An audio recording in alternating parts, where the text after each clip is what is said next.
reward for winning high score of the week is that he has to do another podcast appearance. Well, apparently you win money too, because he DM'd me. First he's like, "Oh, it's tradition. High score of the week gets to come on," and I'm like, "Cool." And then he's like, "Oh," and he's like, "I haven't sent you the money yet because someone dropped out, and I didn't want to pay you by 86 instead of 8, and then ask for money back." And I'm like, "I don't know what you're talking about." It's like, yeah, the high score every week gets like 1% of the pot. I'm like, I don't even know what the pot is. I don't even remember what I paid to get in this. I don't remember what. You don't know what pot is, Shane? I know what pot is, but I don't know what the charity is actually for. I think it might be for either babies or you win a baby. Or bowls. Yeah, you might win a baby, I think. You could win a baby. I mean, that sounds like fun. Are we going to tweet the show out, or are we just going to talk to each other? I'm looking for it. It should have. Oh yeah, I guess I should do that. Hey. Oh great. That's great.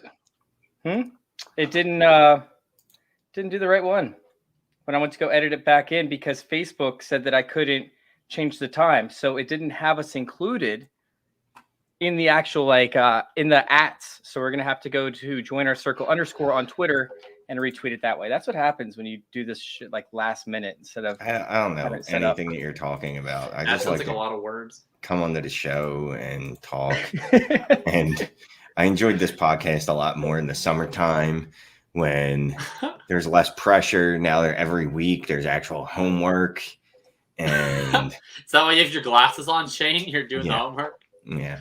I had to read, and I don't appreciate it. And this week I didn't write You look like you're in a bowling league at this point. Like you have the white collar, you have the glasses. You look a little defeated. I'm just. I didn't want to wear a t-shirt because I'm always wearing a t-shirt. So I figured, I not change after work. I didn't get a chance to hit the gym after work, so I just stayed in my same clothes. Which is what I wear to work, polo, not like a bitch. And then the glasses, it's just, look, when you wear contacts all day, sometimes your eyes start bothering you when you've had contacts in for, 17 hours. And basically, I'm ready for bed as soon as the show is over. It seems like you're just about to roll over. Yeah, like every part of that made you sound so ancient. I'm really tired, and I didn't go to the gym, and my contact lenses are scraping my corneas. And, don't forget the Nauticus shirt as well. Yeah, just every part of that was just sad. Oh, I'm sorry. Usually I hit the gym. It's just that my boss decided to have 7 hours worth of meetings in the last 4 hours of work today, so I couldn't sneak down to the gym. And then I had to get a haircut. Sometimes you got to sacrifice. All right, you guys ready? Yeah, let's go. Let's go. Do it.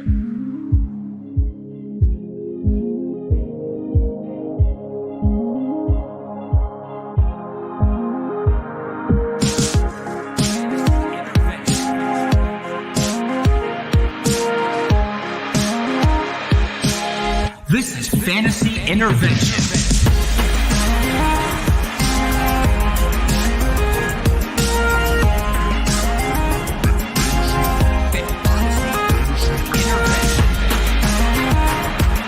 Now here to intervene with your fantasy life, Shane Manila, Jakob Sanderson, and Chase Vernon.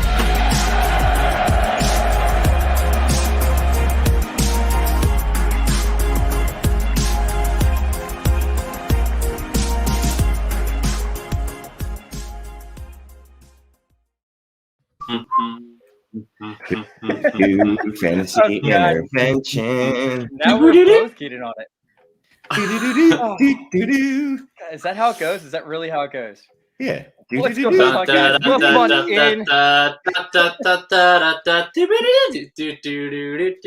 Yeah.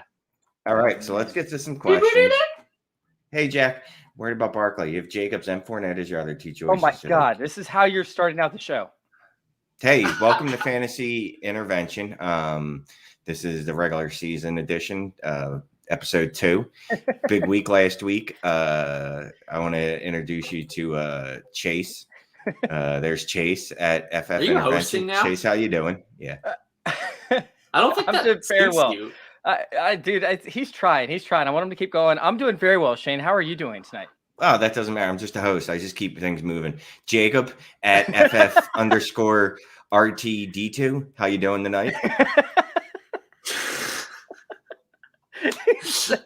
don't know. I think you're CPO for 3 on this one. Look, I'm doing good. I'm happy to have actually made the show on time this week. I'm happy that I'm not like drenched in sweat from running home. I'm happy that my Wi-Fi is working for now, knocking on laminate. So I think all is good. The Facebook users are in the chat. They have questions. They have profile photos, which is incredible. You know, it's the regular season when we're not just bombarded by nameless, faceless Facebook users, but we have fine folks like Jack and Butch and John and Dustin and Tom and Dick and Harry.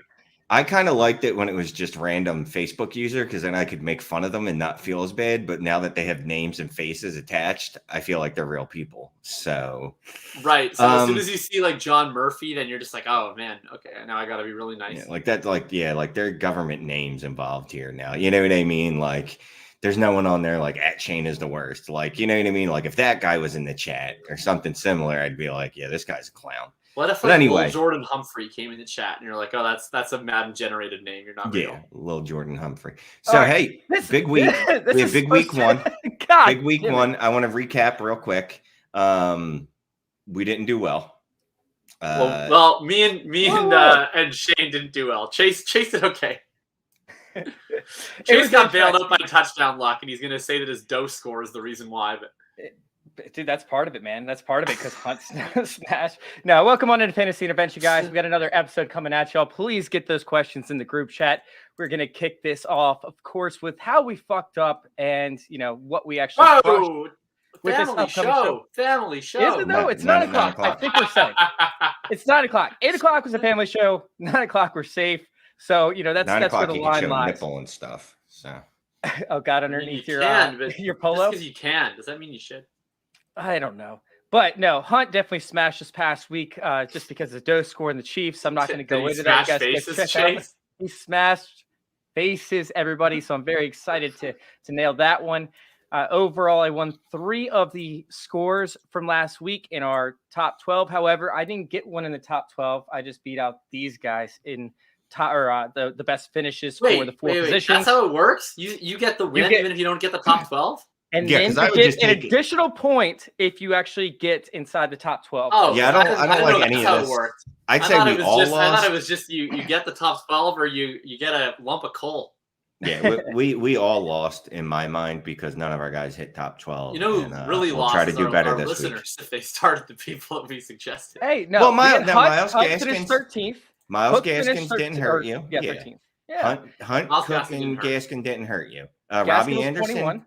Robbie Anderson didn't hurt you. He had the 57. If you play in a league with distance scoring, he had a 57-yard touchdown. Formats. Robbie went, way up the board. Well, if you're in a touchdown only league, he was fine. Well, he finished 43rd for finishes, so he's outside the top 36. Well, only, but again, I mean, a lot of people. We're on ESPN. Our Facebook friends can vouch for this. A lot of leagues give you bonuses for long touchdowns. So a 57-yard touchdown could have been very big for people. So we knew there was going to be a long touchdown in there. Can we not bring up long touchdowns after I ended up missing the parlay the other night on Monday night? Because I'm sitting there and I hit on all 4.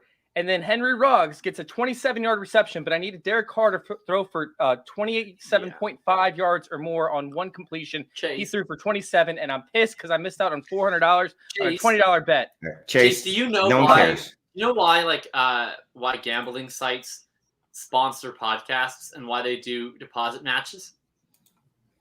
Because you're going to lose. They always get their money back. Yeah. Because idiots will bet parlays on Monday Night Football. I was not just 0.5. I was 1 yard off. Don't even start with me because I nail parlays all the time. Everybody almost always wins. Always almost wins. That's the beauty of the parlay. It's like, I missed my one. I nailed 6 out of my 7 parlays that were 3 bets or more. The 5 bet parlay was where we struggled. All right, let's get this damn show kicked off. Damn it, let's do it. We got lots. Trying to do it. Guys, All right, we got the bad lots was- of listener questions. I want to get to them. Put some We up there. will. We will. All right. The bad was Ty Johnson, Robbie Anderson, Claypool, and Ertz did not go off. So let's go ahead and answer some of these listener questions because we can't just sit there and just start answering questions, Shane. We have a podcast that goes as well. And so people have to know what's happening. We have to narrate a story. So Jack in the chat wants to know about Barkley, right? He had a little bit of a rough start. He is on a limited touch count. He has Jacobs and Fournette as his other two choices. Should he start Barkley or risk it with one of those other two? I got to be honest with you. I am not super stoked about starting Barkley. I don't like his matchup. I don't like how he looked last week. I don't like anything about him this week. Jacobs didn't practice today. That's not great. Did you see the blurb? Jacobs bracket everything. Yeah. Ankle, foot, toe, just lower extremities. It's like a hockey injury, lower body. Fournette, for whatever it's worth, Bruce Arians came out today or yesterday and said, hey, Rojo's ready to roll as the starter next week, which, means absolutely nothing. So what I would do is not start Barkley tomorrow. I wouldn't do that. And then I would just keep my eye, like someone else said in the chat, keep my eye on Jacobs and hope that he is going to play. And if he doesn't, then unfortunately, I'm going to be stuck with sticking Fournette in there, I guess, unless your waiver wire's got someone else available. I'm on board with that. This defense is tough to run against. And, according to the dose score, they also are very tough to, running backs don't really catch passes up against them. And when they do, they're very inefficient. They certainly did last week. They were great last week up against pass catching running backs. They shut out Eckler. I think Justin Jackson might have had one reception. Justin Jackson had the only Charger running back target, only one. Yeah, so honestly, the dose score for Washington football team is just amazing. You guys should go check it out. FantasyIntervention.com/DOCE. Can you please put Tom's comment up right now? Is it all the way at the bottom? Yeah. Oh yeah, that's what it was. Well, that's limited talent. I will. I'll start Barkley. I'm a glutton for punishment. You mentioned everything that's bad about the Barkley matchup, and it's very true. You know what else is a bad matchup for running backs? The Pittsburgh Steelers. That's who Josh Jacobs is dealing with. And we know that dose score or no dose score, they're never throwing him the ball whatsoever. Kenyon Drake played almost an even split with Jacobs, and he played basically every single pass down snap. So I don't foresee Jacobs getting a bunch of carries in this game, and I don't foresee him averaging more than 3 yards per carry against the Steelers. So he could fall into the end zone and get a touchdown. At least Barkley, I think, has somewhat of a chance to catch a few dump offs. Maybe even Fournette is your best bet, but I still don't trust it, man. We've seen how this Bucs show goes. Everything was rosy for Fournette last week. Bernard still played all of the long down and distance snaps. He still played the hurry up. That's going to happen no matter what. Would anyone be shocked if Rojo plays more snaps than Fournette? You shouldn't be shocked by anything in this Tampa backfield. I would still just play Barkley, but I'm not particularly optimistic on any of those guys. I will say it is the Falcons, right? And the Falcons probably are not going to end up scoring on the Bucs very often with that, brutal offensive line.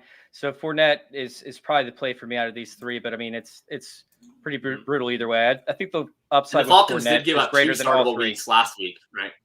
Yeah, they did. All right, so we have Aaron Jones or Antonio Brown and Melvin Gordon. I'm guessing that's a trade question, Butch. I'm guessing that's a trade question. And we do have the master of trade questions in here with Shane. So, Shane, are you going Aaron Jones trade alert or Antonio Brown and Gordon? Well, see, so this answer is going to differ if it's dynasty or redraft. Actually, it's not. It's Aaron Jones any fucking way you look at it. More Aaron Jones than dynasty.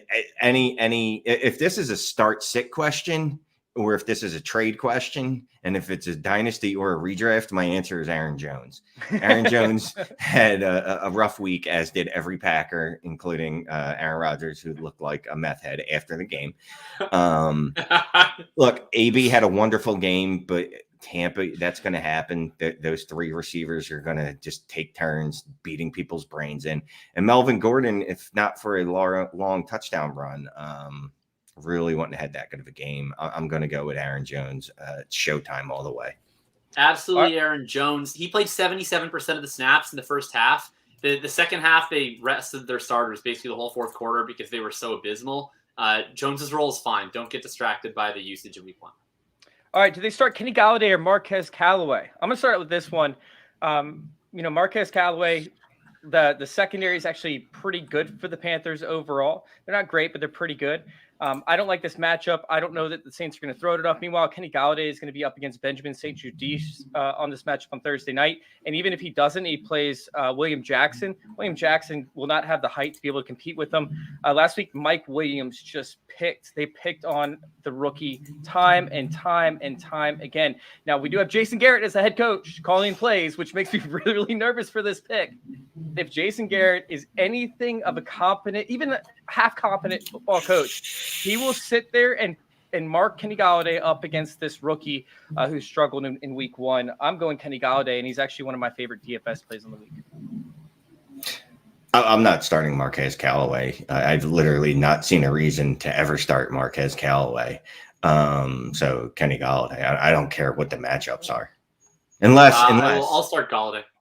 I would start Callaway if he was playing against no defense, because then I think he would crush.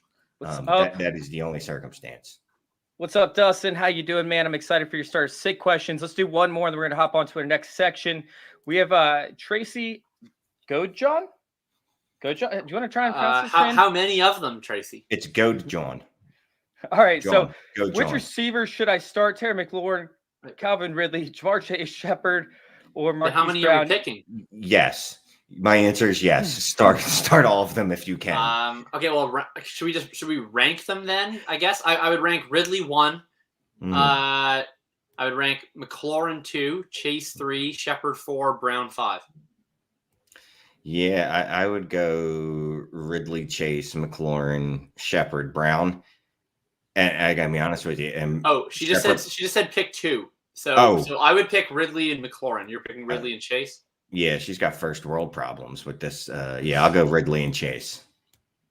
I'm going to go Ridley and McLaurin. Last year, Bradbury didn't do a great job of covering Terry McLaurin while in coverage. He was somewhat porous.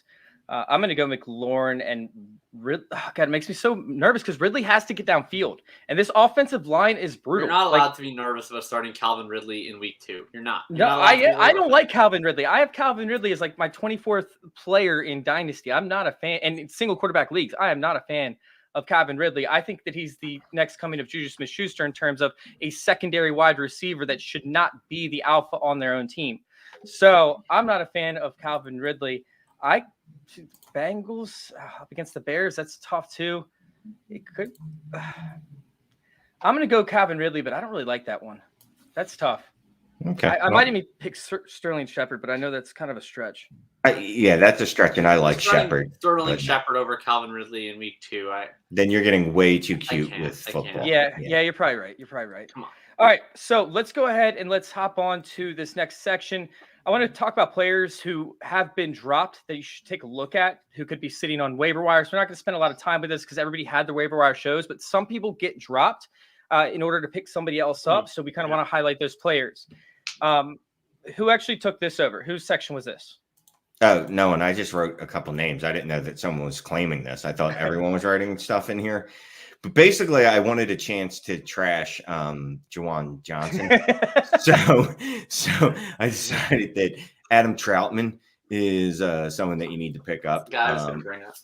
Yeah, just because Juwan Johnson had 2 touchdowns on 3 targets.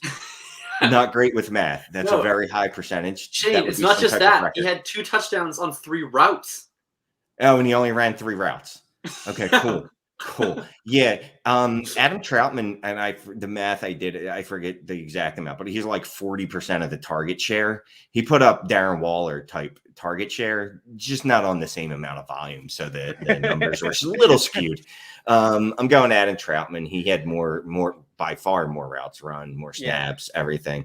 Let everyone blow their wad on Juwan Johnson, let them chase the points, and you pick up Adam Troutman.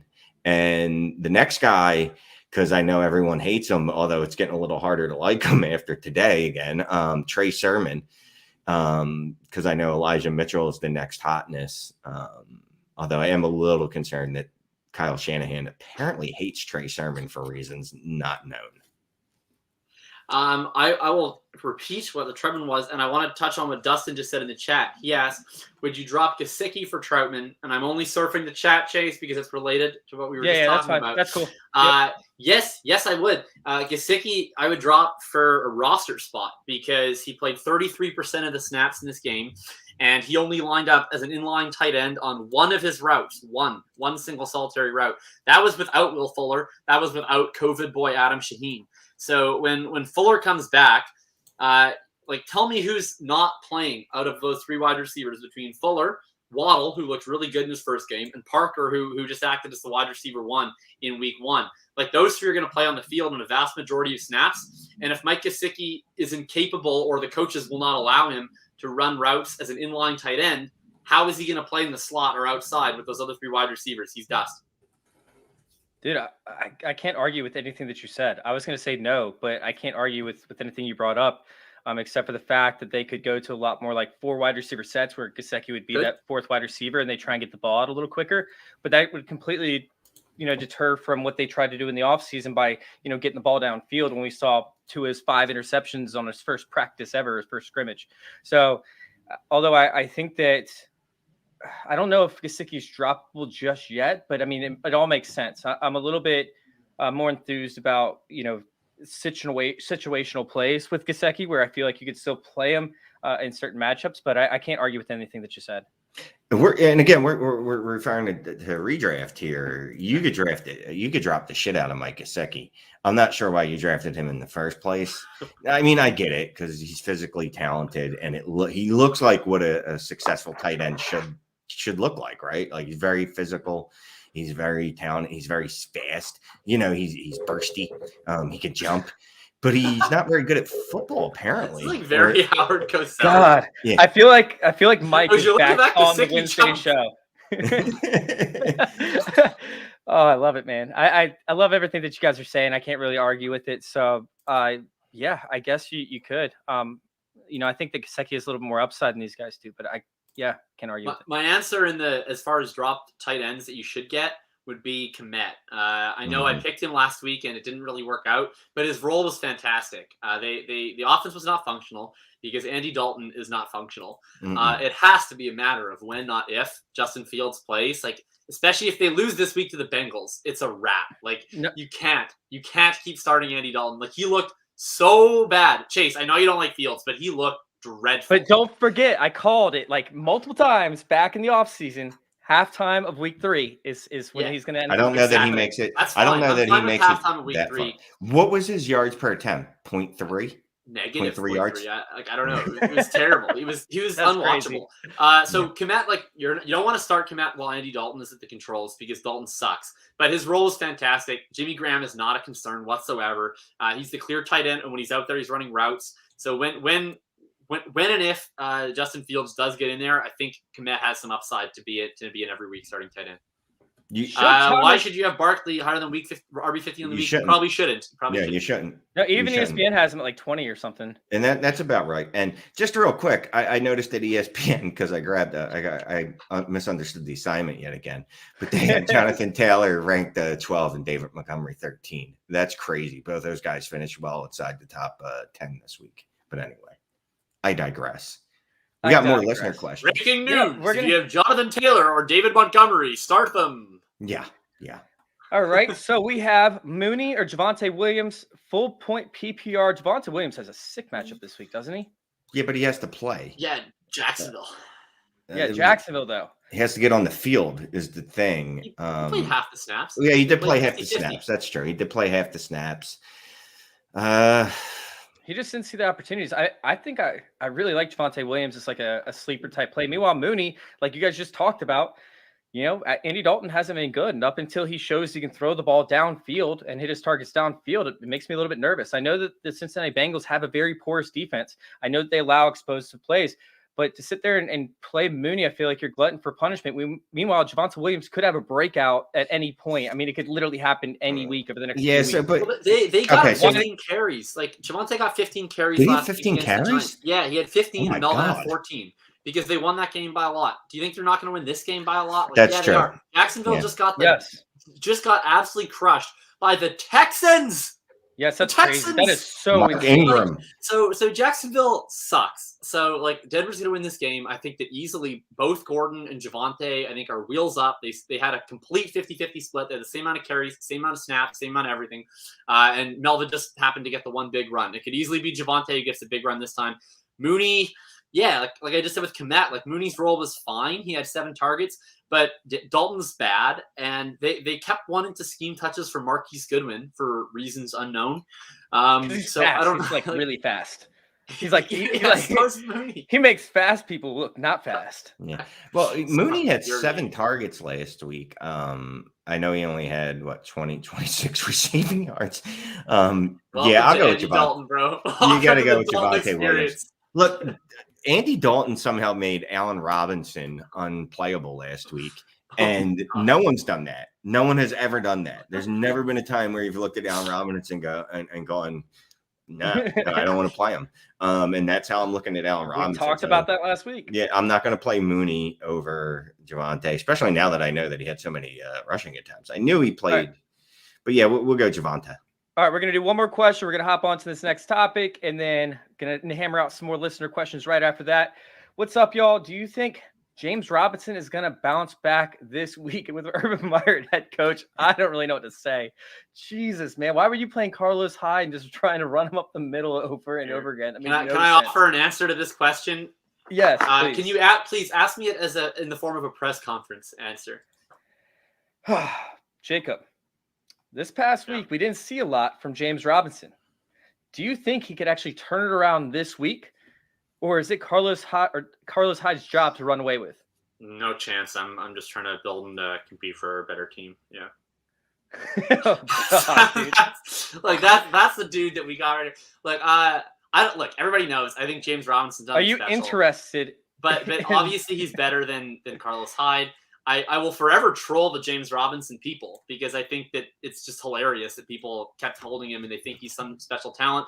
But whatever talent he is, Urban Meyer will ruin it. I think he might bounce back later this season. His role was not quite as bad as reported. He actually played 65% of the snaps, but not against Denver. I mean, the Giants couldn't run the ball at all in this game, and I don't think that Jacksonville is going to do any better. I think they're going to get the doors blown off, and then it'll be.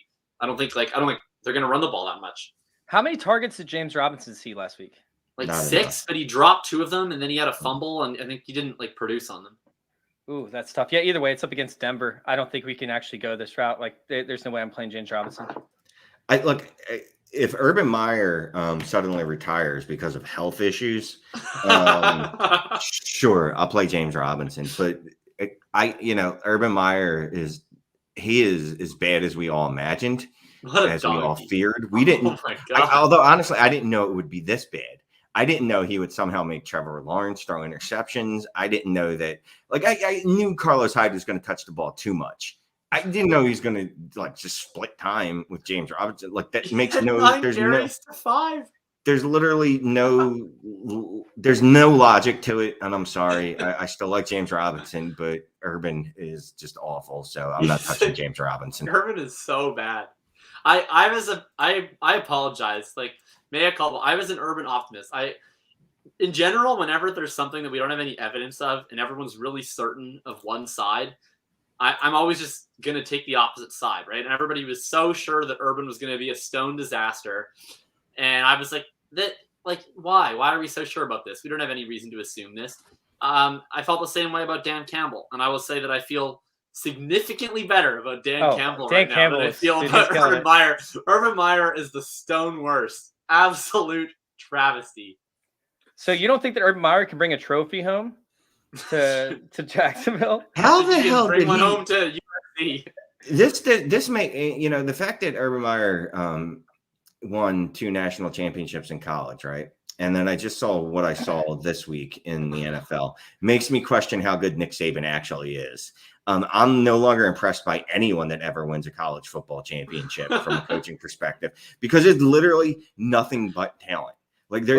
All it is, if you're a good recruiter, that's all it takes. And he hates recruiting, by the way. That's what he said. He said he hates recruiting. By the way, why is he was Urban a good recruiter? Have you ever seen someone less charismatic in your life? Well, the guy just reeks of assholery. Yeah, but okay, either way, he gets the job done. Whether it's he hired good coaches or good, scouts for Just those drops areas, bags he got the underneath player. church pews in the local community. We've All wasted right. a lot of time on James Robinson and Urban Meyer trashing. Well, You're what I terrible. will say is that Urban Meyer does have one way to bring home a trophy. He can bring home a championship ring as well. If he just goes to Trophy Smack, right? TrophySmack.com, Nice. and he gets a trophy or a belt. You can get a championship belt, and you guys can do the same. If you actually throw a ring into your cart and enter promo code CIRCLE when you go to checkout, you actually get that ring for free, and that's valued at $60. Trophy Smack is that one that you guys saw on Shark Tank, the one with all the crazy ass trophies that they had. So go check out TrophySmack.com, enter in promo code CIRCLE at checkout, and you get a free championship ring as well. Go upgrade your league and go get a trophy. All right, so let's hop on to this first section, right? This is a section where we actually compete and disagree about certain things. This is where we want to figure out where we can find those top level talent at some of the bargain basement levels. So of course we have like the quarterback position where, if you're in single quarterback leagues, which most of you guys are, you have these guys outside the top 20 who you might be able to stream and get some value out of. Each one of us are going to take a swing at a guy that's ranked outside the top 20 on ESPN. And we're going to see which guy we can guess can finish as the top 12 quarterback. And let me tell you guys, this week is brutal. All right. We don't have any like high scoring games. We don't have anything crazy where we have bad quarterbacks going up against like great teams to where they're going to have to play this catch up game. If there is, then there are very few of them. We're looking at like, Taylor Heineke versus Daniel Jones, right? We're looking at multiple different matchups where it's just like, oh, I don't want to play these guys. So the quarterback position is tough.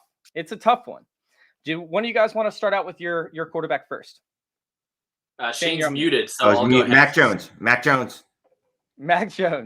Who you got with Mac Jones? Why do you have Mac Jones? What's your theory behind this? Literally, my only theory is that Jets just gave up 270 passing yards to freaking Sam Darnold.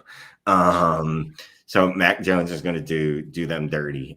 Big game from Nelson Aguilar on the way. Big game from Jacoby Myers.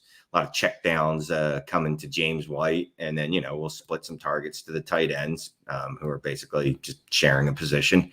But the Jets are just LOL bad. So I'm going to any quarterback that goes up against them automatically is top 12 streaming upside to me. Don't you mean LOL? It was a lot of LOLs. Lol Jets.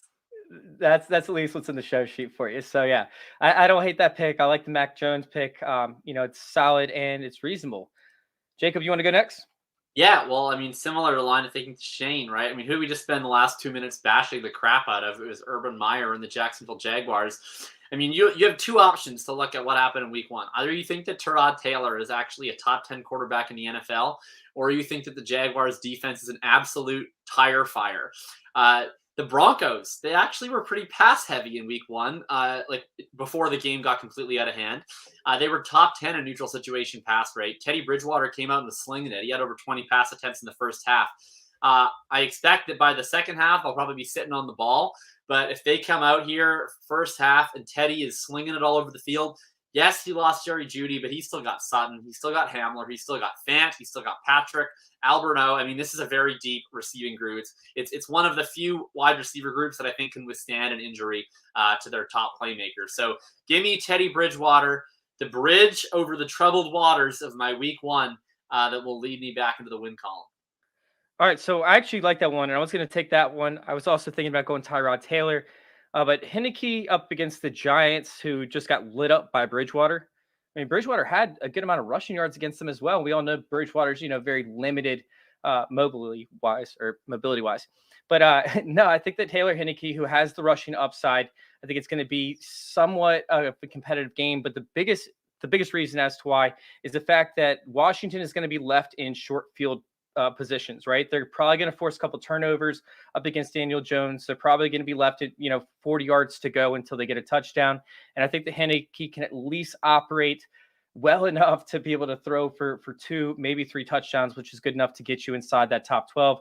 So yeah, I'm going that route. Plus it's a divisional rivalry. So I think that adds a little bit of fire to the flame, makes it a little bit more competitive.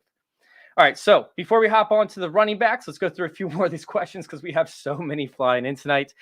We have Gaskin or Corey Davis, 1 point PPR. And let me start this out by saying, Jacob, I am, I started coming around in preseason once I saw his usage, but I did not like Corey Davis prior to the season started. I didn't believe in him. I am on Corey Davis now. You have converted me along with his preseason work and what they've been able to do for the Jets. I didn't see his role. I didn't think it was going to be there, and it has been there. So I'm going Corey Davis on this one. Yeah, I mean, I'm the official Corey Davis fan club president on this podcast. Najee Harris, he got 100% of the snaps, and yet everybody's panicking because the Bills defense gave him 0 running lanes. I don't think that Myles Gaskin is as good as Najee Harris, so I struggle to see how he will be able to put up a super useful fantasy performance on probably half of the opportunities of what Harris was going to get. So give me Corey Davis. I mean, until Zach Wilson shows that he won't continue to pepper Corey Davis with deep targets all game long, I'm just going to keep starting. There's nothing else to add to that. It's Corey Davis. Oh, man. Andrews. Chase, you're on mute, buddy. I can't hear you. Oh, good call. God, we've all messed up the mute. Well, you didn't really mess up the mute. But, no, dude, Gronk has such a sexy matchup, though. Like, Gronk, dude. No, chase those points. Gronk's definitely going to have 2 touchdowns again this week or whatever ridiculous stats he had last week. No, that's definitely going to happen. Mark Andrews. Oh, really? Yeah, I mean, like, what more? If you don't want to start Mark Andrews this week, I mean, right? Like, I don't like Mark Andrews very much. I've been bashing him mostly just because I think Hawkinson is a lot better than him. But I think that war was won in week 1, at least to the extent you can win a war in 1 week.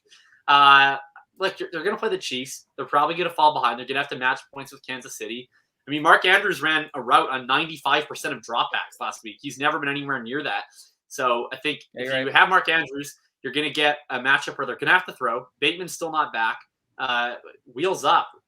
But I also think Gronk's a totally fine start. Yeah, that's a little me. Yeah, that's not Gronk's not a bad start. Definitely at the tight end, but I would be going Mark. What's his face? Should we have like a bell or something whenever we get a trade that comes in so we can like make it special? Yeah, a trade alert. No, Robert. Keep Zeke, please. Trust they got me, Robert. They got offered Zeke. They want to send you Mitchell, Antonio Brown, Julio Jones. Should I take it, or will Zeke return to form? I know, Shane, but I got to read it for the listeners. We can't just say no out of nowhere. Nobody bashes Zeke more than me. The 2 folks above can attest that if you look at my like LinkedIn, it's like favorite pastimes, golfing, podcasting, coming up with creative ways to bully Ezekiel Elliott online. I hate Ezekiel Elliott. I don't like him particularly as a person. I think he's a bad running back. But no, whenever someone offers you 2 old wide receivers and a guy that they just learned existed this week for a guy that you drafted the first round, you tell them to fuck themselves. I can agree. I mean, you don't have to curse at them. You can. Oh, you wouldn't? No, I'd call them names and stuff. But if you choose to curse at them, I would understand. If you're going to curse at a trade offer, this would be it. But I mean, kudos to that person for trying to cash out on Elijah Mitchell. Just kudos to them. But don't fall for that. And shout out to Dustin for cashing out on Dwan Johnson catching 2 touchdowns, winning 500. Trust the process on that. Oh, this is a good one. We have PPR. This is probably the best question so far, Dwight. I think you're in a great situation. But PPR, Miles Sanders or DeAndre Swift? Which route are we going? And then we'll actually hop into the running backs from this because this is going to bring up some good points that we can actually attest to. Damn it. Who you want first? Well, Shane's making up his mind. I don't have to. DeAndre Swift. Both of these guys, honestly, you should feel really good about, actually. If you have a choice to start these 2, you should be very happy because it means you probably made 2 good picks. I liked both their roles in week 1. However, more concerns, I think, for Sanders, especially in this game. Kenny Gainwell was getting all of the passing situation snaps. He was running their 2-minute drill. He was playing the 3rd down and longs. If you think that the Eagles can beat the 49ers, maybe you lean Miles Sanders here, but I could easily see game script getting away from them, and I could see a situation where we're back here next week, and Miles Sanders played 40% of the snaps, and it was Kenny Gainwell catching a bunch of dump-offs in the second half. I think DeAndre Swift is more insulated. Green Bay for has been bad against the run. They send their way that they've usually ran their scheme. I mean, it could change, but at least historically, their two ends, the Smiths over there, are usually a lot better at pass rushing than they are at staying home against the run. I think Swift will be effective when he gets carries, and if they do fall behind, you're going to see what you saw last week, which is Swift out there playing all the long down and distance, catching a bunch of screens, being the number one wide receiver essentially for this offense. Yeah, you know what's crazy? So I went in and I was looking at the snap shares, and I thought that DeAndre Swift, because of the system, because how they like to use Austin Eckler, I thought that DeAndre Swift would have a ton of snaps in the slot or out wide. I think he only had 2 or 3 snaps as a wide receiver, which I thought overlap for 4 snaps, like the 2 running backs. Yeah, that's kind of crazy to me. But they did play 82 downs, I believe, on offense. They're called 82 plays. 92. What? It was 92? Yeah, they ran 92 plays. Yeah. Okay, so yeah. Either way, I mean, both are mind blowing. But I don't know that we're going to see that much usage out of each running back for the Lions. Meanwhile, I mean, Miles Sanders, he might have not been in on the passing downs, but he actually got 4 receptions, got it for 39 yards, getting 10 yards a catch. Dude, Miles Sanders up against, the 49ers, who just got obliterated by the Lions, who allowed catches to the running back to go absolutely insane. Miles Sanders only needs a handful of catches to get an extra 8, 9, 10 points in PPR. And then if he still destroys them on the ground and the lanes are open, and guess what? Like, the Eagles offensive line looked a hell of a lot better than they did last year. They're a little bit healthier. I mean, we're talking about a big a lot. The Eagles look good, man. Look really good. Yeah, I mean, both sides of the ball for them are better as well, so it should keep somewhat of a neutral game script. I like Miles Sanders a lot this week, and I think that Miles Sanders could actually be that breaker that ends up destroying fantasy points this upcoming week. I like both a lot. I think you're in a win-win situation, but I'm going to lean Miles Sanders on this one. Yeah, if you can find a way to start both of them, do that. Oh, yeah, absolutely. These guys can both be top 12 this week. Yeah, because honestly, it's really hard for me to pick. Everything Chase said is true. Everything Jakob said is true. Yeah. And Miles Sanders, if the game script is neutral, or close, there's no reason he can't see 5 targets again. And by the way, that's a number he exceeded just 3 times last year. That's how little they used him in the passing attack. I mean, he got 20 opportunities on Sunday. If it's a neutral game script, or if the Eagles happen to be winning, which I don't think is out of the realm of possibilities, he could easily see 25 touches, even though Gainwell is their passing down back and their 2-minute back. Just find a way to get both of those guys in there. Your team can't be that stacked that you can't put 2 top 12 running backs in. Yeah, I want to say quick on the Eagles. There's no team that more impressed me in week 1 than the Eagles. Really. I mean, I thought Nick Sirianni had a phenomenal game plan.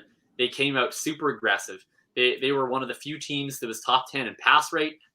In neutral situations, they were top 10 in pace.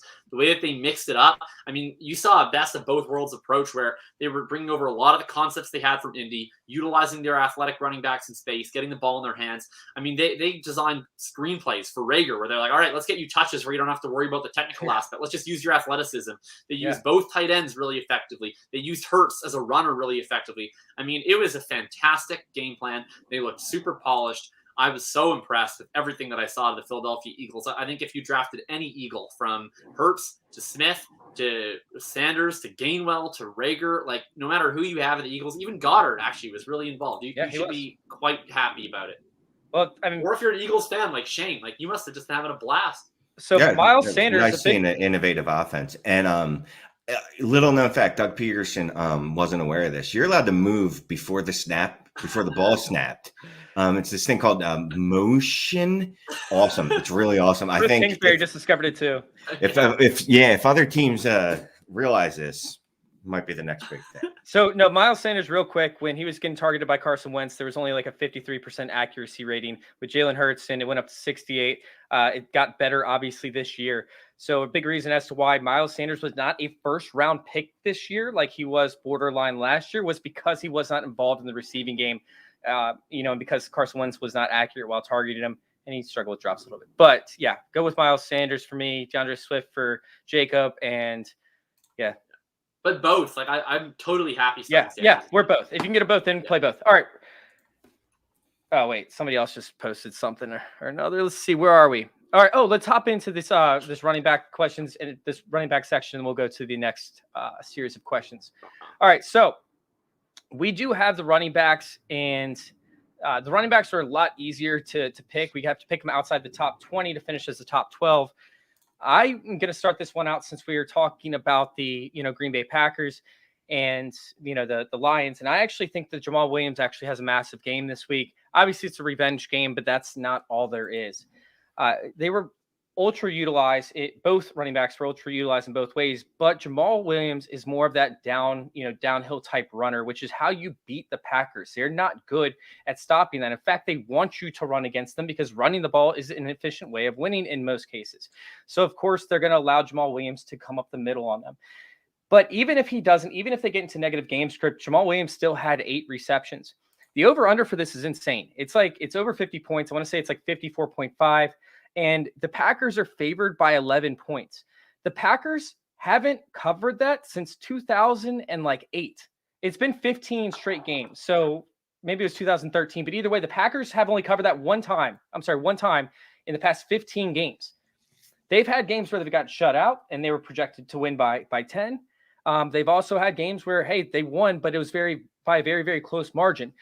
They've only beat the Lions by 11 or more points one time in the past 15 games. I think that this game will remain a lot more competitive than what people realize. And if you think that Dan Campbell has gotten fired up in his press conferences, wait till he comes into Lambeau Field and he has to give a pregame speech to his team to get his team pumped up to go in there and play their asses off for this upcoming game.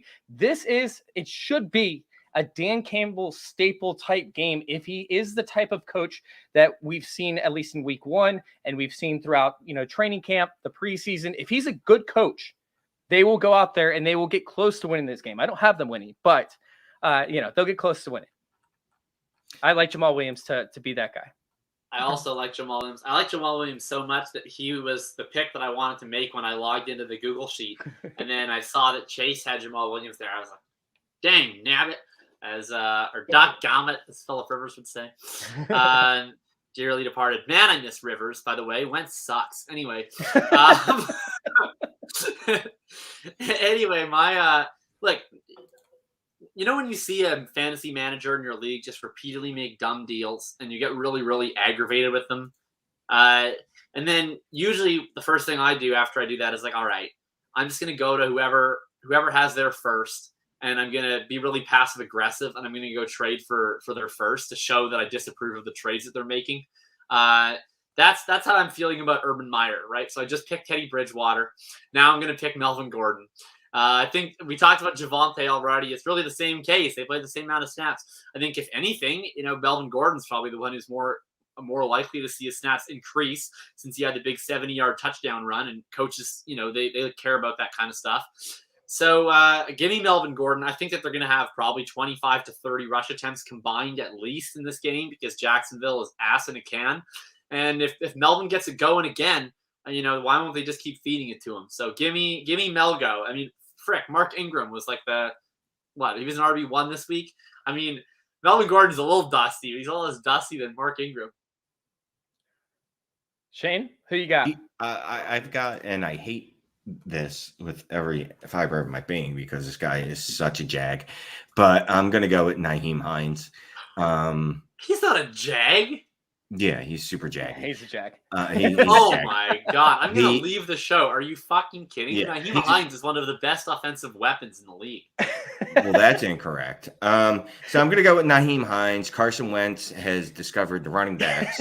Jakob is so offended. I'm so angry. Yeah, Carson Wentz discovered the running backs. He targeted Taylor and Hines on 39% of his targets last week. Yeah, that's because Hines got 8 targets. Pretty good chance the Colts are going to be losing because they're 3.5-point home dogs. Is it only 3.5? Right now, yeah, on DraftKings. I'm gonna go and slam the Rams. Yeah, so I'm gonna I'm gonna go with Nyheim Hines. I expect him to see anywhere between. This could be one of those weeks where Nyheim Hines has 11 receptions, and then everybody's trading a first for him in dynasties, and then immediately feels bad about it when he gets 3 touches over the next 3 weeks. So Nyheim Hines. So I made sure to trash him. You do not deserve Nyheim Hines this week, if you're going to call him the Jag. I mean, he's one of the fastest players at the running back position in the NFL. Yeah. He's an incredible pass catcher. He can line up all over the field. He's the Colts' best wide receiver. Yeah.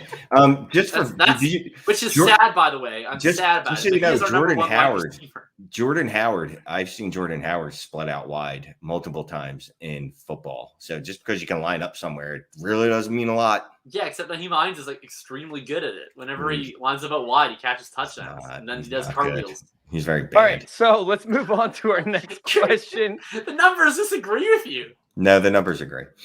All right, so would the new Baltimore back be a good option on waiver? You answered your own question. You call him Baltimore back. I don't even know who you're referring to. Neither do you. Is this if it's Latavius Murray? New player in Madden. I don't even know. I have no idea. I would pick up Latavius Murray if I could get him. I can't find the game by game. Yeah, I'm looking for. I don't know who's the guy. I'm assuming it's got to be Latavius Murray because Tyson Williams has to be rostered. So the answer is if it's either of them, yes, pick them up. Yeah, pick them up. Just don't start them. I thought it was start them. What was that? I dropped something. Would you trade away Chubb and Antonio Brown for Dalvin Cook? Oh, I kind of like this trade. Yeah, absolutely. I think I would. I like Nick Chubb a lot, but I think Dalvin Cook just has the backfield to himself. So you got to take the running back that sees more opportunities, and Antonio Brown's going to be a little more volatile as a wide receiver. So yeah, I'll take Dalvin Cook. Let me give you a secret to redraft leagues. Anytime there's a trade and you give up more players than you receive, you win.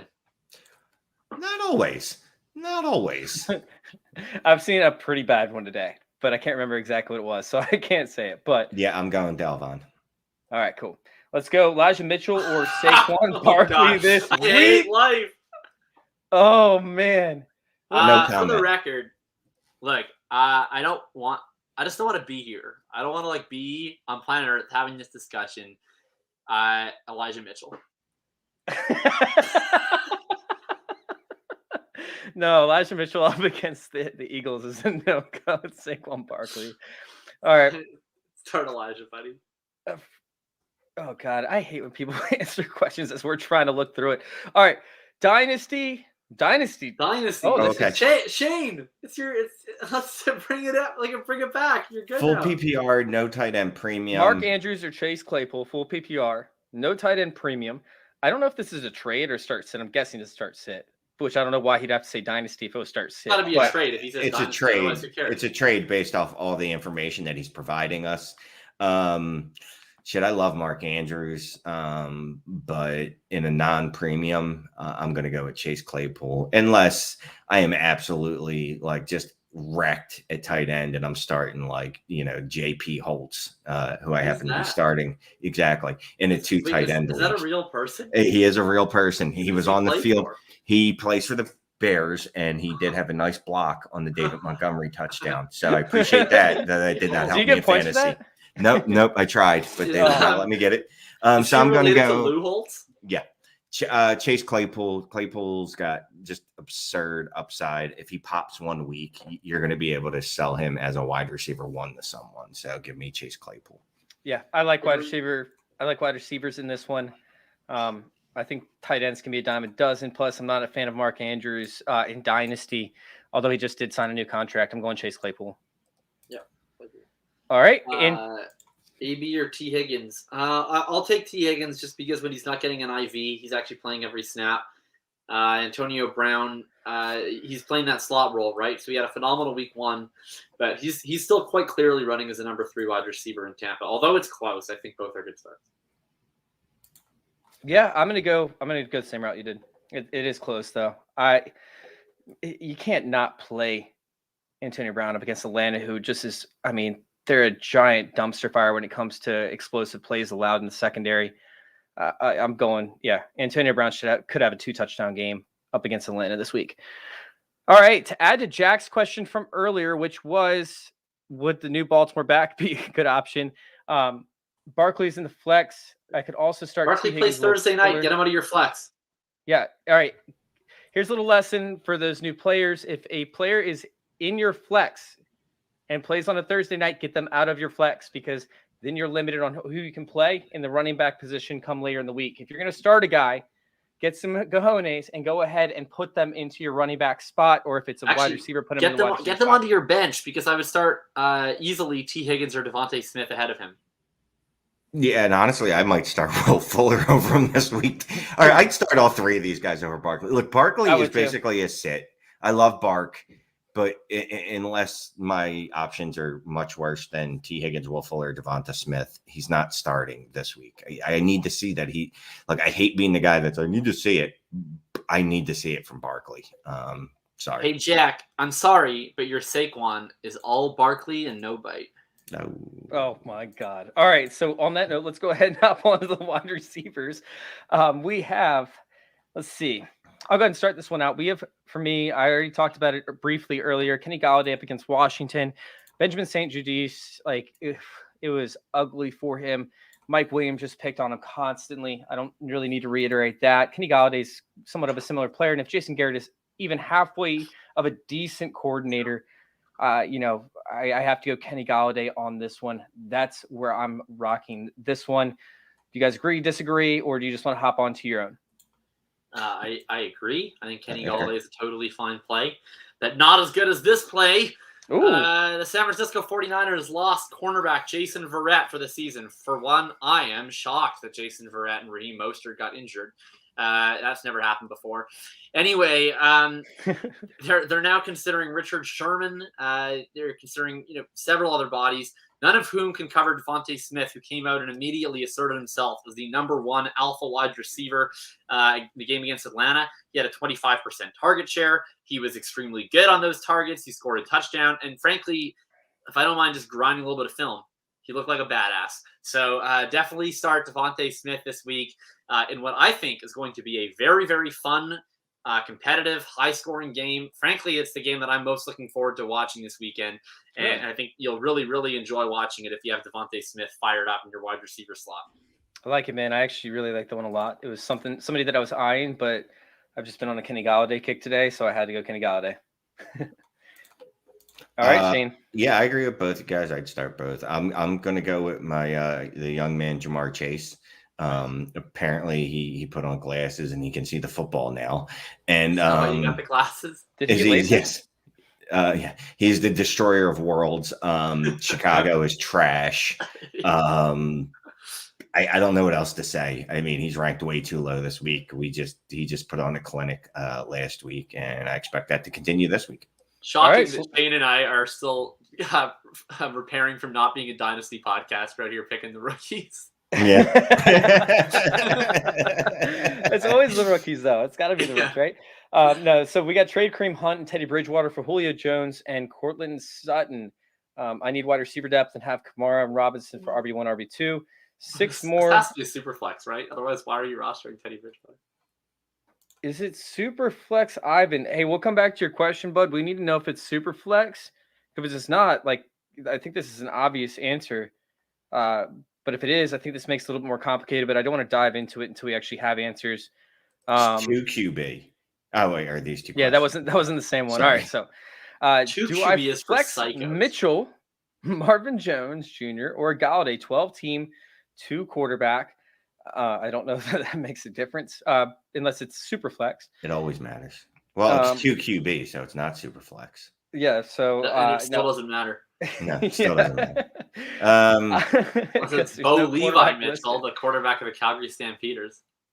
I'm on Gallaudet. You guys already heard Gallaudet, I think, can finish in the top 12 this week. I think it's a very realistic possibility. I don't think either one of those other guys even have a shot in hell at finishing in the top 12. I'm going Gallaudet. I'm going to go Marvin Jones Jr., if you will. All right. Up against the Broncos? Yeah. Okay. Look, Jacksonville's going to have to throw the ball a lot. We know that, a lot.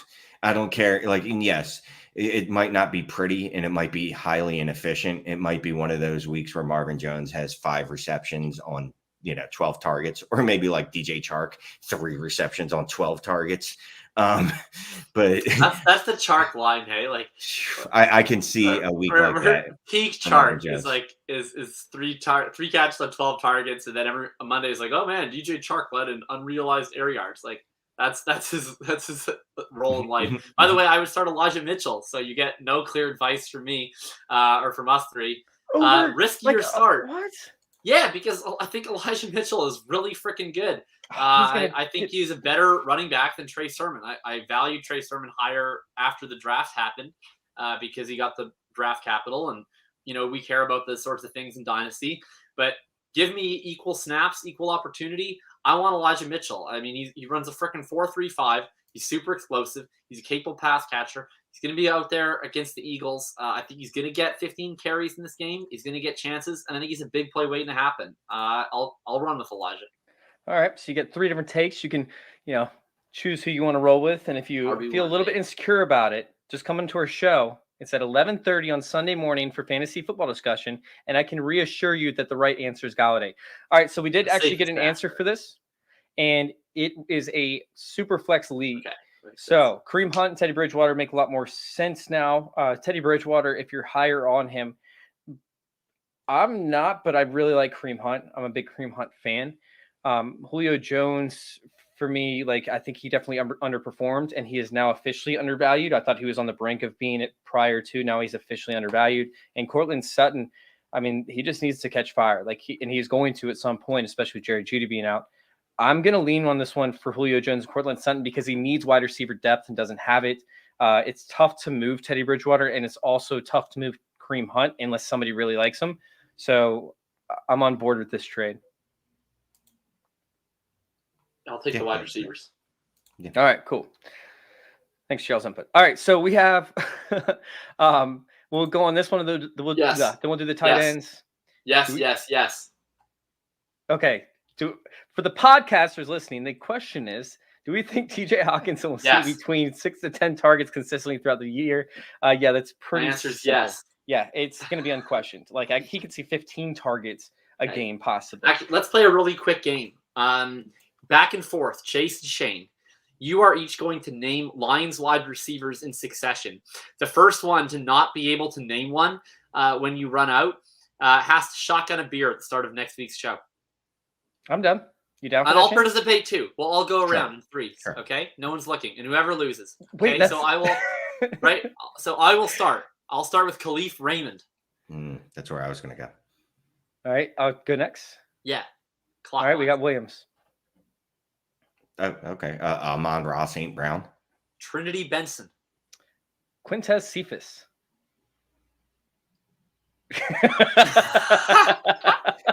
Charles Rogers. We didn't say they have to be active Lions receiver. All right, Shane's drinking a beer.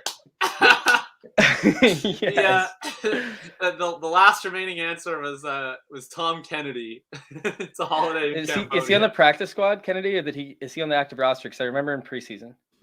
He's somewhere. I don't know. All right. He's closer to the active roster than Charles Rogers. All right, so Dustin, we did answer this earlier. It is Troutman over Gesicki. We would do that.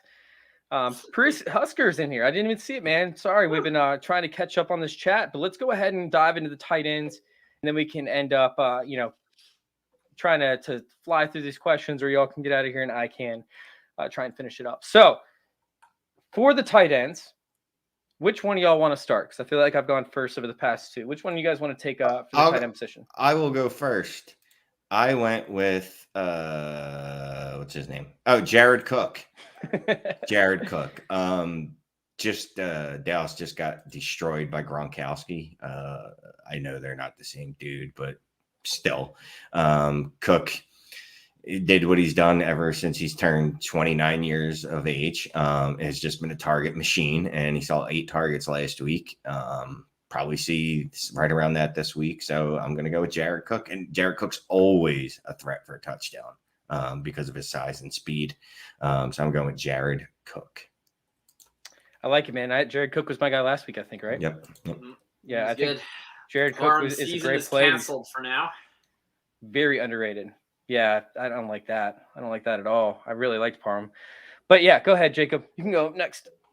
Yeah, sure. Well, Shane talked about it earlier about Mac Jones and about this New England passing offense against the Jets. Johnny was in the top 15, so I can't pick Johnny Smith. But Hunter Henry had basically the exact same role as Jonnu Smith. I think they finished within like 2 snaps of each other. Their base set is 12 personnel, which should shock absolutely nobody. On a majority of routes, they're running Aguilar, Myers, Henry, Jonnu.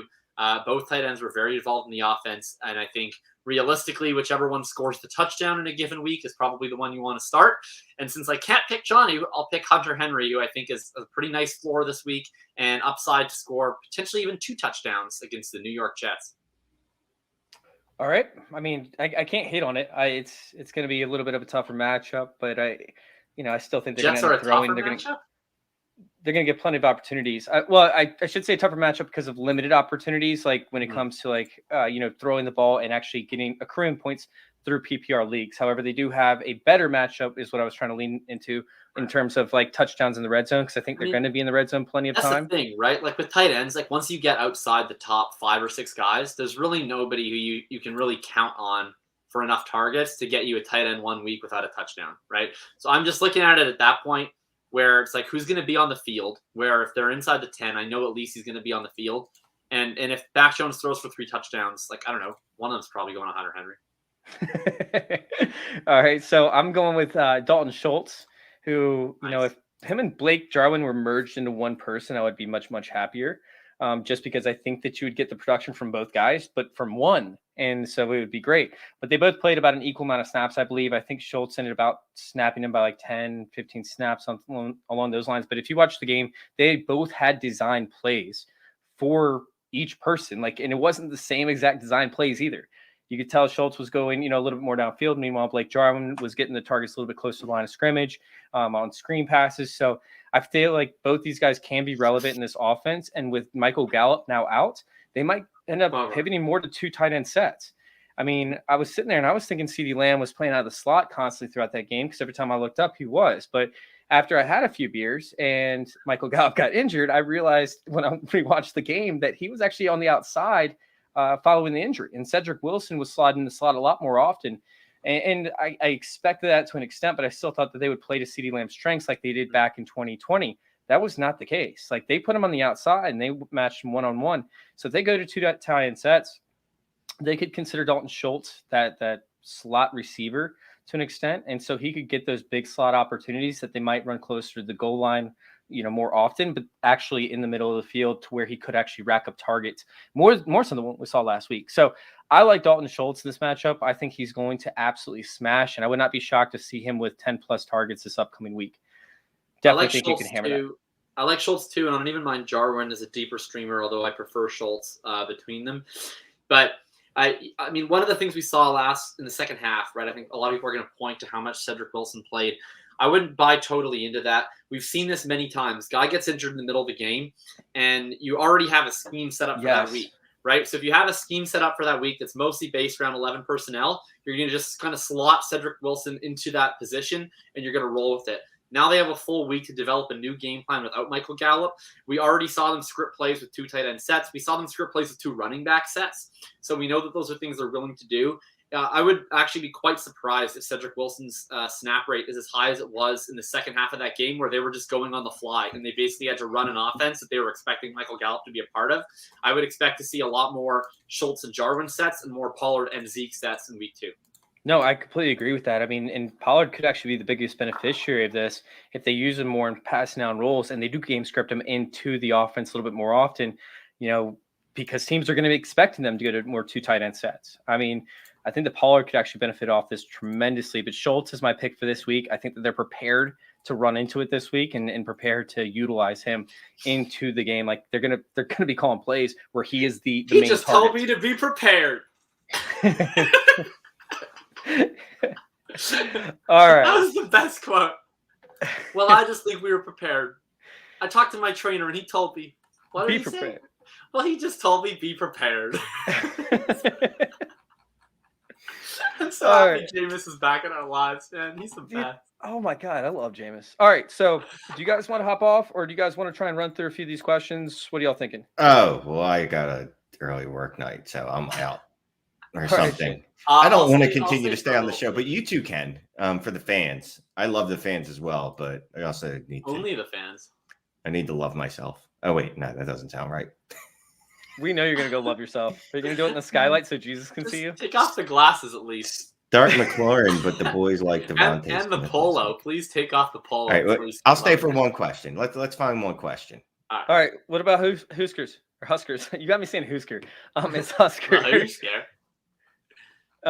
This is a good one. What top wide receiver? He put it together for Shane. Shane, this question was made for you, bro. What top receiver can I get for Judy and Mitchell? Trying to put a deal together for Shane. Good luck trying to put Mitchell on Shane. Something tells me he's not a believer. I will give you DJ Chark on one of my rebuilding teams. You can have DJ Chark for Judy and Mitchell. Send it right now. The deal is done. That's not a bad deal. Just think how many air yards you'll get. If your league, and I'm sure we will. I'm surprised we don't actually have fantasy points for air yards yet. But I DJ Chark, that's about the best you're getting out of me. Husker, yeah. Judy? Husker. Oh, this isn't a dynasty question. Okay, counter. That's fair. Oh, it's not dynasty. I was gonna say counter with a third, but yeah, I think no, because he said rebuilding teams. So wait, he's sending me Judy and Mitchell. Yeah, you're getting Judy. Okay, I'll send you DJ Chark. I will send you someone along those lines. Maybe Juju Smith-Schuster. Maybe Juju Smith-Schuster. How's that strike your fancy? You like Juju Smith-Schuster? All right, Shane. Let everybody know where to find you so that we can continue to hammer out these questions. You can find me at Shane is the worst, writing words, doing podcasts, and I love you all, and may Jesus bless you all on Sunday, but not Monday. I hope all of you lose, especially if you're playing me on Monday. Later. Goodbye. All right. So let's go ahead and try. Yeah, I'll give you a solid 15 more minutes, and then I've got to do my readings for administrative law. I still have to write my DFS articles that I haven't started. All right. So, I started a couple paragraphs maybe, but Allen or Rodgers and Goff or Teddy? Allen. Okay, the ends and the ors are really confusing. I'm so confused. Oh, I think these are two separate questions, right? So it's like Josh Allen or Aaron Rodgers and Goff or Teddy. I'm going to go. I would say, well, definitely Teddy, because I could have picked Goff for my start of the week, and I chose to pick Teddy instead. And then I would probably actually prefer Rodgers this week against the Lions than Allen against the Dolphins. I think you have to go Rodgers. I think the Dolphins, being a division rivalry, is going to make it a little bit tougher out there. Plus, they have two of the best corners in the league. I should say one of the best secondaries when it comes to the cornerback position, cornerback duos. There we go. And then, I'll go Teddy. Yeah, I'll go Teddy Bridgewater. That's a tougher one, I think. This week, though, like Goff's probably fine. No, he's not, and he's going to get plenty of yardage, like after the catch. Like he's going to end up allowing. His team is going to allow him to be good because they have a great offensive line, they have a great tight end, and they have great running backs. So, I don't think it's a bad play, but I do think that there could be a situation where the Lions try and run the ball a lot more often than what they did last week, and I don't see them, playing nearly as many snaps on either side of the ball as what they did last week. Yeah, right. Goff's going to rely on garbage time, big time. So, let's see. Okay, here we go. Tim Sullivan. Evening, guys. Okay, so Cook, Samuel, Landry, Watkins. Need a wide receiver flex. I also have David Johnson, Connor, and Higbee on the roster. So is that also a flex option? Or... Yeah, I think so. I think we got 7 options for one spot. What are the odds we come to? Oh, okay. No, for 2 spots. They need a wide receiver and a flex. Oh, so okay. We need to fill one lock as wide receiver. Pick a wide receiver, then I can pick either another wide receiver or one of DJ, Connor, or Higbee. Yeah. Or you could do a second wide receiver. I don't know. Yeah, it's pretty easy for me actually. So I'll take Debo for sure. I don't know what's going on with Brandon Ayuk. I'm very upset about it, but I wish Kyle would knock it off. However, if they're gonna do like a weird Ayuk Sherfield split situation, then I'm gonna start Debo until further notice. Landry and Cooks in the same game. That's a tough one. Cooks had such an awesome role. But Landry I trust Cleveland's defense. Sorry? No, go ahead. Go ahead. Oh, I was just gonna say I trust Cleveland's defense like way more than Jacksonville's to figure out that Houston only has Brandon Cooks and to just bracket him the entire game. Whereas Landry, I mean, there's not gonna be any Beckham again, so Landry gets to go against the Texans. I'll take Debo and Landry. I'm guessing it's Sammy Watkins, and he only goes off in week 1, so you can go ahead and drop Sammy revenge Watkins game now. though. Revenge game. I don't care if it's a revenge game. No, Landry played very well, and Odell's out, so I'm going Samuel and Landry. I think, I think that there should be plenty of opportunities for Landry to get a touchdown as well, and see plenty of targets on third down conversions. I'm going with Samuel and Landry. Yeah, I don't really have anybody else close outside of maybe Cooks, but you need the upside play from Cooks. All right. Drop Sony or hang on a few weeks. I think you picked up Sony so that you could have him in like week 2, 3, 4, not for week 1. Correct me if I'm wrong on that. Yeah, I mean, I don't think it should be. Maybe it's surprising just how much Henderson carried, but I think the expectation should have been Sony got there late, right? He's got to earn the respect of the coaching staff. He's got to learn the playbook. He's got to earn the trust of his O-line, right? So I think Henderson is probably the lead back till further notice, but I would expect Sony's snap rate to go up just a little bit over the next few weeks, and then if Henderson stumbles, then Sony can carve out an equal role. Yeah, and I mean, either way, they're playing the Colts this week, so they should be able to run on them no problem, even with DeForest Buckner. All right, so I don't know. That's the most dispiriting part, man. Like, the Colts look so bad in many areas that I expected them to. Like, Wentz looked bad, which isn't shocking. I mean, I saw the stat of like, oh, look, their time to throw is so long. And it's like, yeah, because they have Carson Wentz, who takes a million years to go through his progressions. And then they decided that a responsible play was to trade a first and a third for Carson Wentz and give him Michael Pittman and Zach Pascal, noted quick hit separators, wide receiver. I mean, Jesus, like, this is not a functional offense. The defense I thought would be good, but it looked not good. So I don't know. Colts might just be ass. I'm really concerned about Paris Campbell not playing in the slot more often. I need T.Y. Hilton come back. He played in the slot. Not according to PFF. Was Pascal getting those snaps? Yeah, he was Pascal in the slot the entire time. I think Paris Campbell like one snap in the slot. It was less than 10. All right, so I totally got mixed up then because their two wide receivers set, which is like their base set, was Pittman and Pascal. So my kind of assumption, because frankly I didn't watch the second half of this game because I was so disgusted, was that they were going to was that Campbell, just because he was the third wide receiver in, was mostly playing in the slot. But I guess so he was going to. So I guess Campbell came in, took over the flanker, and then they bumped Pascal into the slot. Yep, that seems like a misallocation of resources. It doesn't it? I love how you said that, by the way. I'm going to keep looking this up real quick after I pull this question up. I'm going to pull up this next question, and then I'm going to look it up just to make sure I'm right. We have Butch Campbell, Aaron Jones, A.B. Gordon. Oh, wait. We did this one, right? Yeah, we did that one. Aaron Jones. Yeah, Aaron Jones, no problem. Deebo Samuel, we're absolutely holding, right?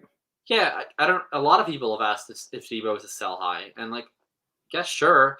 But I thought the point of drafting good young players was to enjoy it. All right. Let's see. Should this person start James Conner over James Robinson? I have Swift already starting other RBs. Sermon, Latavius Murray. Gus at one point, but you know what happened? So who are you playing? James Conner over James Robinson. Who are the Cards playing this week? We haven't talked about that game at all. The Cardinals actually have a good... Oh, they're playing the Vikings. Well, Joe Mixon had no trouble with them. Yeah. Yeah, I mean, Chase Edmonds was the main beneficiary of, the running back work last week, correct? Yeah, I don't like Connor's role. I mean, right, like they split 50-50 snaps in a game they won by 25, right? So theoretically, if you win by 25, that should be the James Conner script. I guess I would start James Robinson, but I don't want to. James Robinson, I just think, is getting completely undervalued, and obviously this coaching staff does not like him. I'll take a chance on James Conner this week. I believe they should be scoring touchdowns continuously. They were in the red zone last week, to an extent, but I think it could be even more this week. I'm going to go with James Conner over James Robinson until I start seeing a solid work role from James Robinson, who, I mean, Carlos Hyde has no business being in there as much as he does, and it's so frustrating. It's really aggravating. All right, so slot snaps for Paris Campbell was 6 compared to 40 out wide. That's not great. No, I don't get that at all. It doesn't make any sense to me. It destroyed my soul when I saw that. I don't understand. They did this last year too with Pascal, which, I mean, Campbell obviously was not really available last year. But they did this too where they kept trying to use Pascal as a slot receiver, which I think is just because they think Pascal's their best receiver. And the sad part is I think that they're correct. And they realize that Carson Wentz is so bad that he can't throw to outside receivers. So they're just like, okay, who do we trust the most not to just drop passes that are thrown in his general vicinity? And right now, that's Zach Pascal. So our offense runs through dump-offs to running backs and Zach Pascal. Love it. That's what I want to see. Superflex, Jamar Chase, Terry McLaurin, Mike Williams, Robert Woods. Not particularly sure what the Superflex has to do with this. I would say Chase and McLaurin. I think actually. Oh wait, Mike Williams has like a smash matchup, doesn't he? Nope, because he has Trayvon Diggs, who shadows bigger wide receivers. Has since last who year. Cares? He's bad. He shut down Chase Claypool. He outside of one pass. There was one pass that DeAndre Hopkins got him on. DeAndre Hopkins was 2 for 5 on his receptions, and he had one breakaway pass where he burned Trayvon Diggs. There was one. And then Mike Evans this past week, where Trayvon Diggs shadowed him for the majority of the game. So he ends up doing very, very well up against bigger receivers because their other receivers are tiny and unathletic and suck ass when it comes to, I've been bashing them all week. Jordan Lewis and Anthony Brown. Okay, so you're saying fade Mike? Like, I don't like Mike Williams. So if you're giving me an excuse to fade Mike Williams this week when he's chalk in DFS, I will. This is the one time that I will listen to your wide receiver cornerback matchups probably all year, is because Mike Williams is going to be like 20% owned on DraftKings, and I hate it. So yeah, sure, Chase McLaurin. Let's go. Over the past 4 games as well, Diggs has allowed a 43% completion percentage and 0 touchdowns. Okay. So I'm telling, like, Mike Williams for me is a no-go. Once again, teams always surprise us. Like, Trayvon Diggs has been shadowing the bigger wide receivers, so they maybe they try and stick him on Keenan Allen, but Trayvon Diggs doesn't even travel the slot outside of this past week up against Mike Williams. So I'm going to fade Mike Williams. The Woods one's interesting because theoretically I would actually be into Woods this week because, like, I will talk about cornerback matchups when it's my team.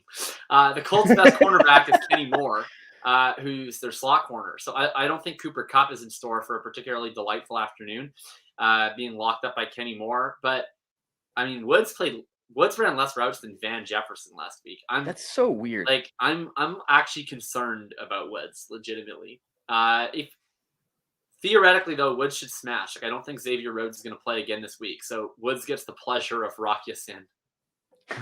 He sucks. That's so awesome. All right. I mean, we saw what Lockett did to this Colts secondary last week. I mean, it was embarrassing.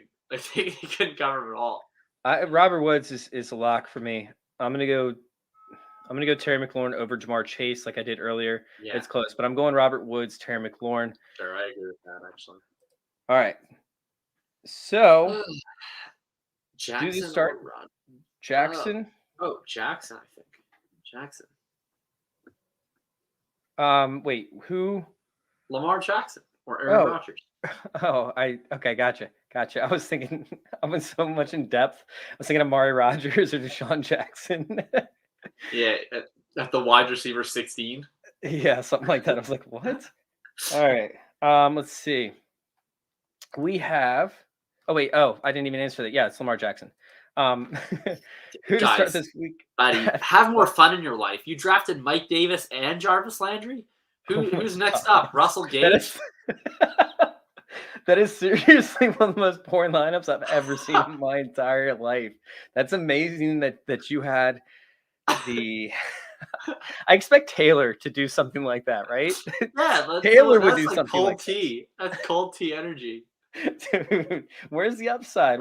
Certainly not Mike Davis against the Bucks. I mean, we just watched what they did to Ezekiel Elliott. I mean, look, everyone knows I think Zeke's a little dusty, but Mike Davis is. Do not start Mike Davis this week. No, you can't.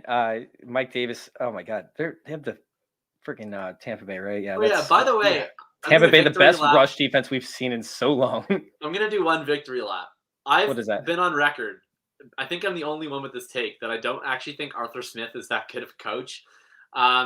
I was saying this when he was on Tennessee, and I was just speaking it into the void, and no one was agreeing with me because I thought he did a lot of dumb things, even though he also did some smart things.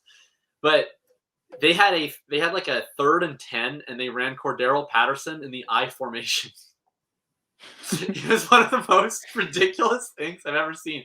It was the second most ridiculous play call.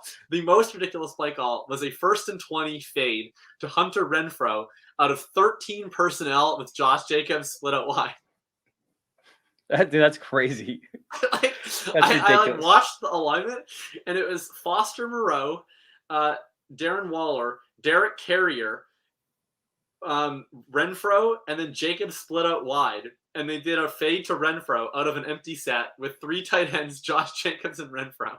No, that makes literally no sense. Like that makes absolute dude. And Moreau didn't even see any targets. It pissed me the fuck off because he was out there though. He was out there. He was out there blocking on every pass. Though it reminded me too much of Adam Troutman. But I'm like, dude, like give this guy the ball. He can catch. This guy's hyper athletic. This is the most athletic tight ends to come out of college overall, outside of the Kyle Pitts type players.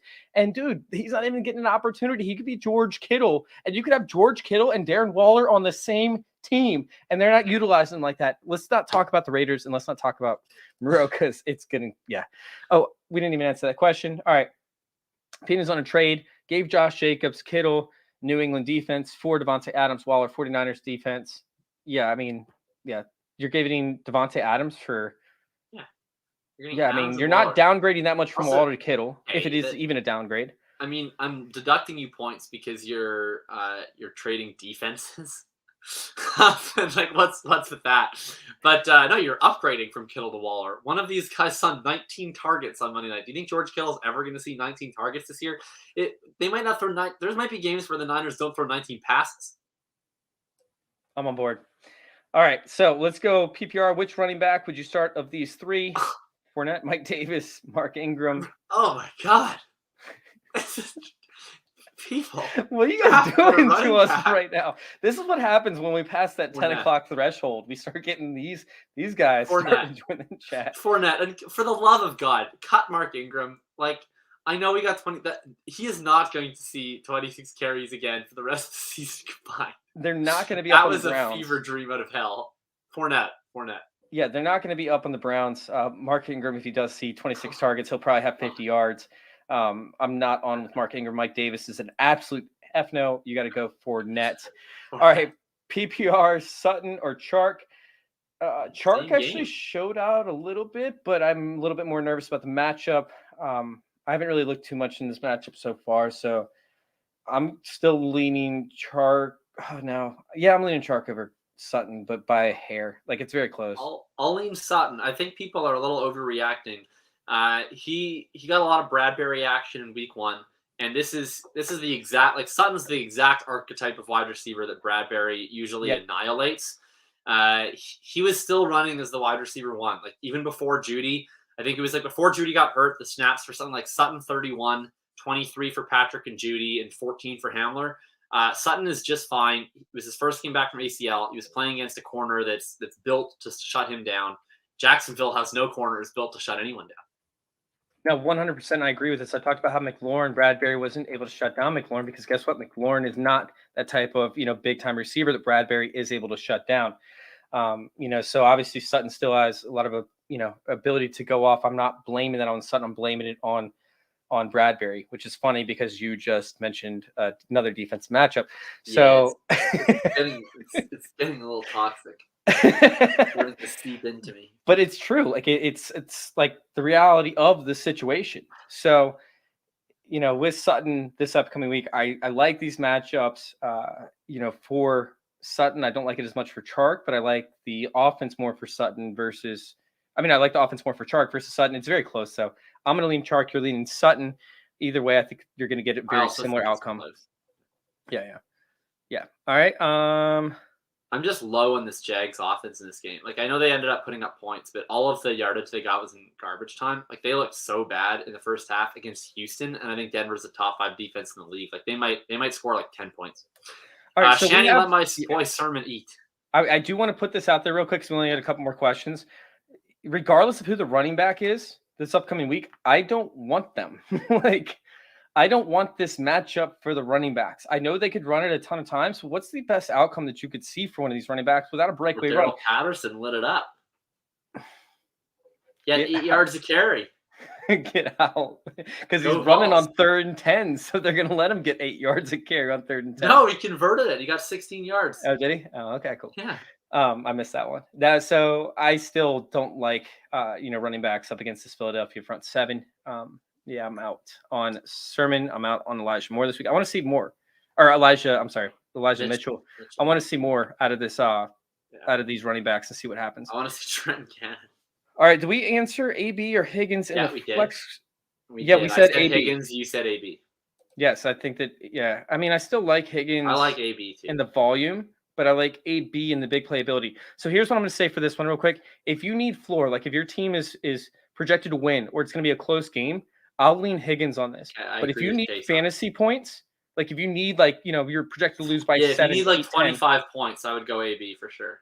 Yeah, because AB has the potential to put up 2 touchdowns in this matchup pretty easily. All right. DJ Moore, I'm guessing, or David Moore? It has to be David Moore. Right? Maybe? No, is it David Moore doesn't have an NFL team. Or actually he does. He's playing for the Raiders. He's like their 6th-string wide receiver. Wait, I thought he was playing for the Panthers. No, the Panthers cut him. So wait, we're talking about DJ Moore? Or yes, and the answer is DJ Moore. The answer is DJ Moore.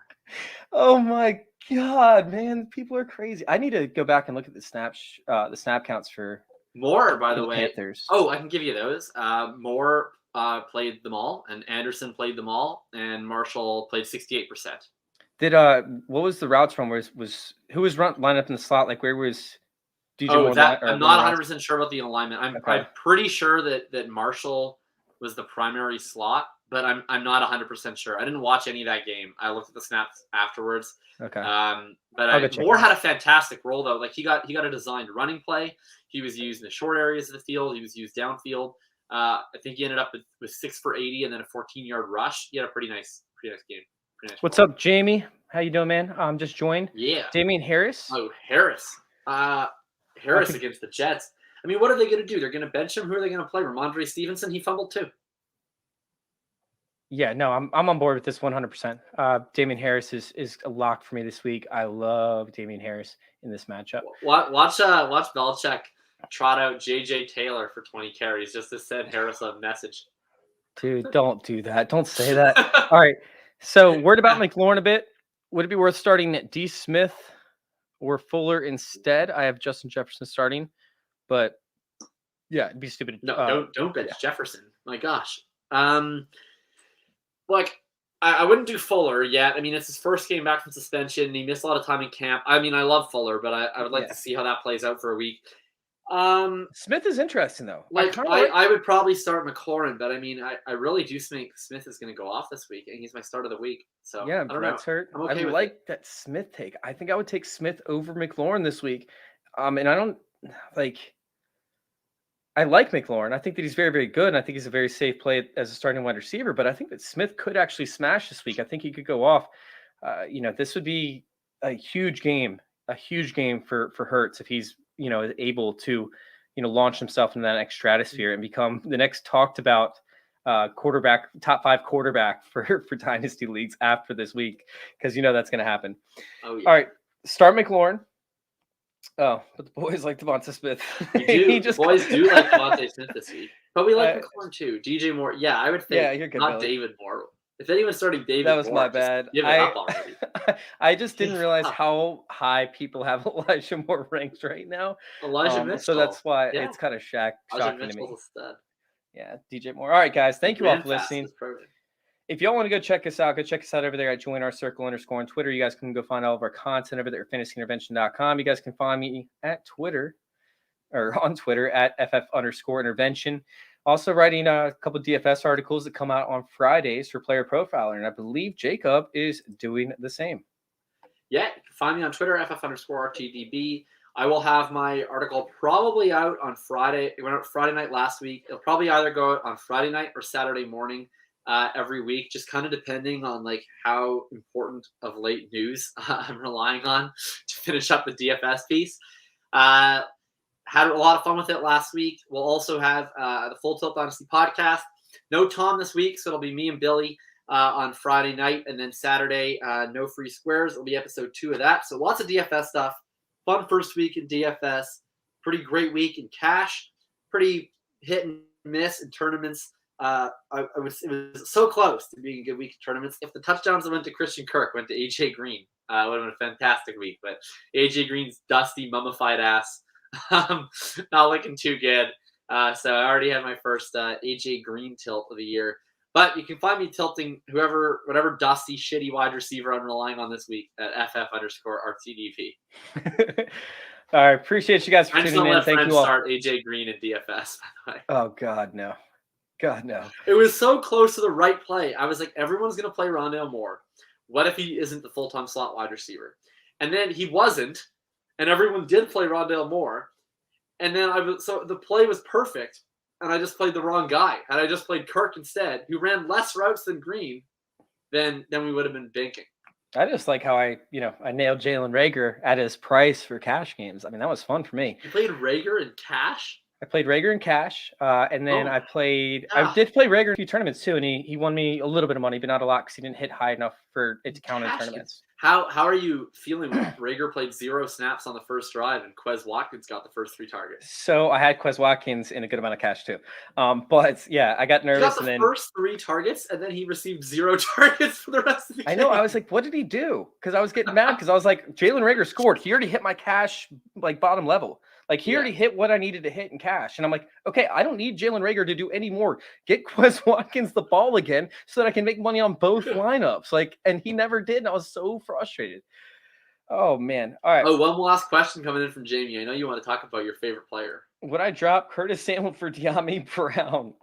Not yet. No. I mean, maybe for dynasty leagues, but he did run all the routes in 3 wide receiver sets outside of one where, oh my God, he just like I was talking about with Cam Sims, he destroyed him on the route when it comes to the rookie in Asante Samuel. But obviously the coaching staff doesn't know how to play good players, veterans up against rookies because they just I don't know why. Instead, they'd rather have De'Ami Brown running, like streaks down the field trying to take Asante Samuel out of the plays for whatever reason. It was insane play calling on offense and defense for Washington. Anyways. I would hold on to Curtis Samuel because I think that he's going to have volume opportunities. And with Taylor Heinicke, who does not have a big arm, who struggles to get it down the field unless he gets a running head start, I think that Curtis Samuel actually had his value increase if he can get some slot snaps over Adam Humphries. But Adam Humphries is the biggest cancer on that team. Like he's slowing the entire team down. No, we need De'Ami to have one good game because as long as he has one good game that validates the coaching staff's playment of him, then Curtis Samuel comes back and then they just optimize the offense. They put Samuel in the slot, they put McLaurin at X, they have De'Ami running a bunch of 9 routes, and then you put Adam Humphries wherever he needs to go. The whole reason he's on the team is because Fitz asked for him. Fitz is on the IR. Humphries can join him on the IR. Oh, good point too. No, but that's 100% right because De'Ami Brown needs to be on the field over Humphries, and Curtis Samuel does not need to be running those deep routes because Curtis Samuel sucks at tracking the deep ball. We've seen the Curtis Samuel 9 route story before. It's a horror movie. I know, and people don't get it. It's insane to me. Anyways, thank you guys for tuning in. Thank you all for listening, and thank you all for letting us intervene with your fantasy football life. We're out.